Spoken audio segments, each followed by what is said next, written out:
Hello বন্ধুরা, good morning সবাইকে এবং সবাইকে আবারও নতুন আরেকটি ভিডিওতে ওয়েলকাম জানাই স্টাডি ফর জবে।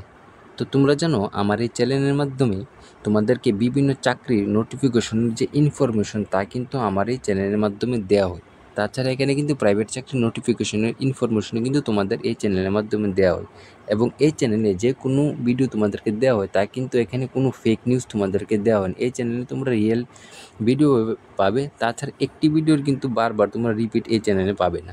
তো তোমাদেরকে আজকে এই নোটিফিকেশনের মধ্যে যে তোমাদের ভ্যাকেন্সি নিয়ে আলোচনা করা হবে এবং যে পোস্ট আলোচনা করা হবে তা হচ্ছে তোমাদের যে টিএসআর, ঠিক আছে, ত্রিপুরা স্টেট রাইফেলম্যান নিয়ে এখানে কিন্তু আলোচনা করা হবে। তো তোমাদের অনেকেরই কোয়েশ্চেন আছে যে টিএসআর নতুন ভ্যাকেন্সি কবে আসছে, তার জন্য তোমাদের সিলেবাস কী কী রয়েছে, এজ লিমিট কী কী রয়েছে, সম্পূর্ণ বিষয় আমি তোমাদেরকে এই চ্যানেলে বলে দেবো এবং কবে ভ্যাকেন্সি আছে ওই সম্বন্ধে তোমাদেরকে আমি কিছু ইনফরমেশন দিতে চলছি এই চ্যানেলের মাধ্যমে। দেখতে পাচ্ছ তোমাদের যে এখানে ভ্যাকেন্সির যে নোটিফিকেশনটা, এটা কিন্তু তোমরা দেখতে পাচ্ছ এটা কিন্তু অনেকটি পুরনো ভ্যাকেন্সি, যেটা কিন্তু এসেছিল, যেটা হচ্ছে 7 মার্চ 2019 কিন্তু এখানে এই ভ্যাকেন্সিটা এসেছিল, যেটা হচ্ছে টিএসআর। তো সেখান থেকে তোমরা দেখতে পাচ্ছ যে 19 থেকে এখন 25 চলেছে, ঠিক আছে, 2025 চলে এসেছে। তোমরা 6 বছর হয়ে গেছে যেখানে কোনো নতুন ভ্যাকেন্সি কিন্তু আসছে না। তো আমি তোমাদেরকে একদম একটা ইনফরমেশন দিতে চাইছি। তো তার আগে তোমাদেরকে আমি বলতে চাই যে যদি ভিডিওটি ভালো লাগে অবশ্যই কিন্তু চ্যানেলটিকে একটা সাবস্ক্রাইব করে দেবে, সাথে সাথে বেল আইকন অন করে রাখবে এবং লাইক কমেন্ট শেয়ার কিন্তু অবশ্যই করবে। তার আগে তোমাদেরকে ভিডিওটিতে ইনফরমেশন দেওয়ার আগে তোমাদেরকে আমি বলতে চাই এখানে তোমাদের সিলেবাস কী রয়েছে এবং তোমাদের ফিজিক্যালি কী কী হয় সম্পূর্ণটা আমি তোমাদেরকে এখানে আলোচনা করব।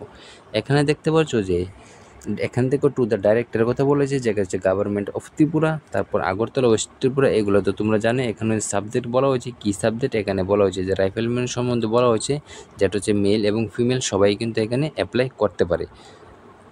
তারপরে তোমাদেরকে বলা হয়েছে যে এখানে দেখতে পাচ্ছ কিছু ইনফরমেশন দেওয়া হয়েছে যে এটা হচ্ছে তোমাদের প্রিভিয়াস নোটিফিকেশন কবে এসেছিলো এগুলো নিয়ে আলোচনা করবো না। এখানে দেখতে পাচ্ছ এটি প্রিভিয়াস ডেট দেওয়া আছে কবে এসেছিলো।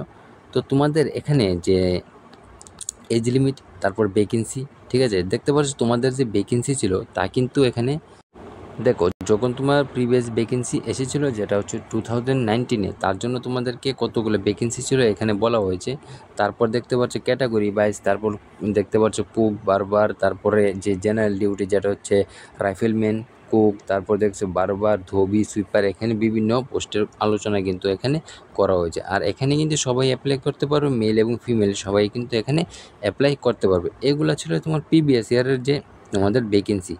তো তোমাদের ভ্যাকেন্সি ছাড়া তোমাদের এখানে যে বলতে গেলে এখানে দেখো বলা হয়েছে যে ইনসাইডারের জন্য, দেখো ইনসাইডার বলতে যারা ত্রিপুরা থেকে অ্যাপ্লাই করে তাদের যে ভেন্যু কোথায় দেখো ফিজিক্যাল হতে যাচ্ছে বা হয়েছিল এটা বলতে পারো। তারপর দেখতে পাচ্ছ আউটসাইডারের জন্য, তারপর দেখতে পাচ্ছ রিটেন এক্সাম কোথায় হয়েছিল, এখানে দেখো আউটসাইডারের জন্য কোথায় হবে, তারপর রিটেন এক্সাম কোথায় হয়েছিল, এসব সম্বন্ধে কিন্তু এখানে বলা হয়েছে। যেটা সবচেয়ে ইম্পর্টেন্ট বিষয় সেটা হচ্ছে তোমাদের এজ লিমিট। দেখতে পাচ্ছ এখানে এজ লিমিট কত রয়েছে, 18 থেকে 23 বছর যারা আছে তারা কিন্তু এখানে অ্যাপ্লাই করতে পারছে। যেটা হচ্ছে তোমাদের এসএসসি জিডির যে এজটা এখানে কিন্তু সেম এজ এখানে রয়েছে। তো 18 থেকে 23 বছর পর্যন্ত যেটা আছে ইউআর ক্যাটাগরিদের জন্য এবং যারা এসসি এসটি তাদের জন্য কিন্তু 5 বছরের এক্সট্রা রিল্যাক্সেশন কিন্তু এখানে তোমাদের রয়েছিল। তাই জন্য তোমরা 18 থেকে 28 বছর যারা ছিল তারা কিন্তু এখানে অ্যাপ্লাই করতে পেরেছিলে। তো দেখতে পাচ্ছ এজ লিমিট। বাকি এক্স সার্ভিসম্যান, টিএসআর, পুলিশের জন্য কত এখানে দেখো, এসপিওদের জন্য বাকি এখানে তোমাদের রিল্যাক্সেশন, আলাদা আলাদা রিল্যাক্সেশনের কথা কিন্তু এখানে বলা হয়েছে। তারপর দেখো তোমাদের যে এডুকেশন কোয়ালিফিকেশন, দেখতে পাচ্ছ এডুকেশন কোয়ালিফিকেশনের মধ্যে তোমরা রয়েছে দেখো রাইফেলম্যান এবং ট্রেডম্যান। রাইফেলম্যান এবং ট্রেডম্যানের জন্য তোমাদের কিন্তু 10th পাস এখানে দরকার, ঠিক আছে। তোমাদের 10th পাস যারা করেছো তারা এখানে অ্যাপ্লাই করতে পারবে, রাইফেলম্যান বলো বা ট্রেডম্যান বলো। তার জন্য তোমাদের এটা হচ্ছে ইউআরদের জন্য, ইউআরদের ক্যাটাগরি কোয়ালিফিকেশন কিন্তু 10th পাস, ঠিক আছে। তার জন্য এসসি এসটি যারা আছে তাদের কিন্তু রিল্যাক্সেশন ছিল, সেখানে হচ্ছে তোমাদের এসসি এসটি কিন্তু 8 পাস যারা করেছো তারা কিন্তু এখানে অ্যাপ্লাই করেছিলে। তো তোমাদের যে কোয়ালিফিকেশনটা এবারও কিন্তু সেমই থাকতে যাবে এবং তোমাদের যে এজ লিমিট ওইটাই কিন্তু তোমাদের সেম থাকবে। বাকি সিলেবাসে কোনো পরিবর্তন আসবে কি না এটাই কিন্তু আমি তোমাদেরকে বলে দিচ্ছি। দাঁড়াও,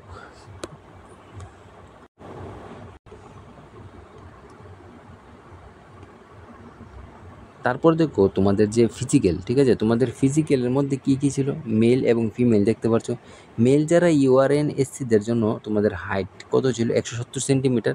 তারপর যেটা চেস্ট কিন্তু দেখতে পাচ্ছ আনএক্সপেন্ডেড করে এবং এক্সপেন্ডেড করে দেখতে পাচ্ছ 80 থেকে 85, ঠিক আছে, মানে না ফুলিয়ে 80 এবং ফুলিয়ে কিন্তু 85 ছিল। ফিমেল ইউআরদের জন্য কিন্তু এবং এসিদের জন্য 157 সেন্টিমিটার, বাকি ফিমেলদের কিন্তু চেস্টের প্রয়োজন নেই, এটা তোমরা সবাই জানো। তো এটা ছিল তোমাদের হাইট। বাকি তোমাদের যে হাইটে কিন্তু কিছু রিল্যাক্সেশন রয়েছিল, এগুলো তোমরা দেখতে পারো এখানে। যেটা হচ্ছে দেখো শিডিউল ট্রাইব, তারপর দেখো জম্মু কাশ্মীর, এখানে কিন্তু আউটসাইডাররা কিন্তু এখানে অ্যাপ্লাই করতে পারে, দেখতে পাচ্ছ। এগুলো তোমরা দেখে নিও সম্পূর্ণটা। তাছাড়া তোমাদের চেস্টের সম্বন্ধে তো আমি এটা বলেইছি। তাছাড়া তোমাদের কি বলা হয়েছে যে তোমাদের ফিজিক্যালের মধ্যে তোমাদের রানিং দেখতে পাচ্ছ, এটা হচ্ছে 1 নম্বরে মেল, 2 নম্বর দেখতে পাচ্ছ ফিমেল। মেলদের জন্য যেটা ছিল 5 কিলোমিটার রানিং, তার জন্য তোমাদের কিন্তু 24 মিনিট সময় দেওয়া হয়েছে, যেটা কিন্তু 24 মিনিটের সময়ই দেওয়া হয়, ঠিক আছে। তো ফিমেলদের জন্য কিন্তু 1.5 কিলোমিটার রানিং, তার জন্য 8.5 মিনিট কিন্তু তোমাদের সময় দেওয়া হয়। তার জন্য তোমার ফিজিক্যালের জন্য কিন্তু তোমাদের এখানে নাম্বার রয়েছে, যা রয়েছে 30 নাম্বার। 30 মার্কে কিন্তু তোমরা ফিজিক্যাল থেকে তোমরা পেয়ে যাবে, ঠিক আছে।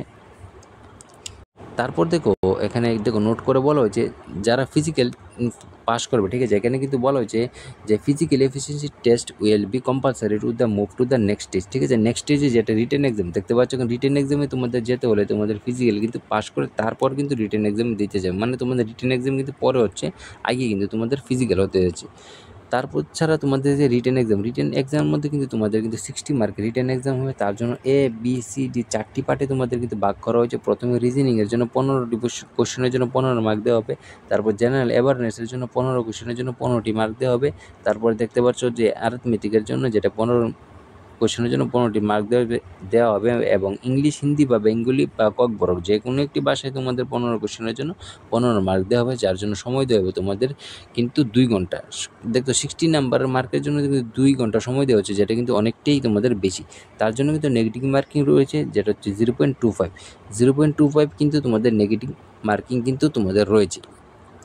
তাছাড়া তোমাদের রয়েছে পার্সোনাল টেস্টের মধ্যে তোমাদের কিন্তু 10 মার্কের রয়েছে, তোমরা এটা জানো, যেটা 2019-এর ভ্যাকেন্সি ছিল সেম এবারে কিন্তু তোমাদের এটাই থাকবে। 10 নম্বর তোমাদের পার্সোনাল টেস্ট কিন্তু এখানে হতে যাচ্ছে।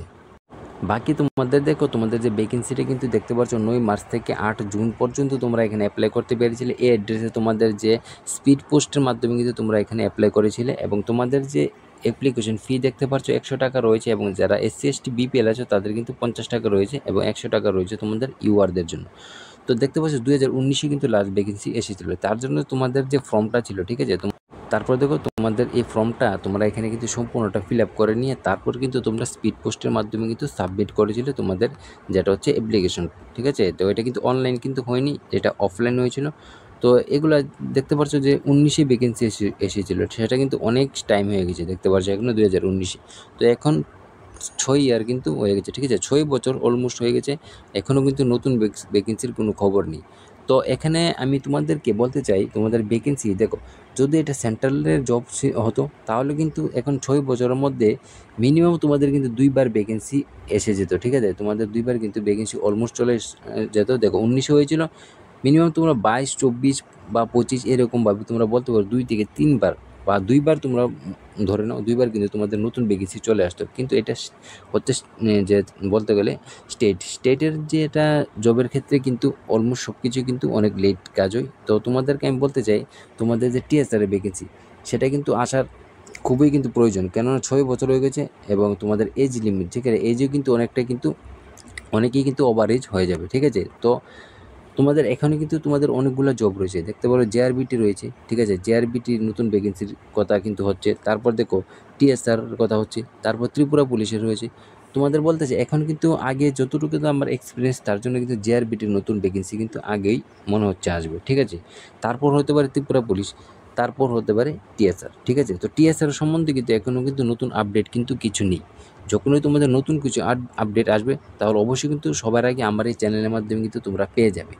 তো যেটা আশা করা যায় 2025-এ তোমাদের কিন্তু যে TSR-এর ভ্যাকেন্সি তো কমসে কম আসছে না, এটা যেটা আমার এক্সপিরিয়েন্সে তোমাদেরকে বলছি। যখনই আসবে তোমাদেরকে আমি আমার চ্যানেলের মাধ্যমে সবার আগে কিন্তু তোমাদেরকে ইনফরমেশনটি দিয়ে দেব। তো তোমাদের যদি ভিডিওটি ভালো লাগে তাহলে অবশ্যই চ্যানেলটিকে একটি সাবস্ক্রাইব করে দিও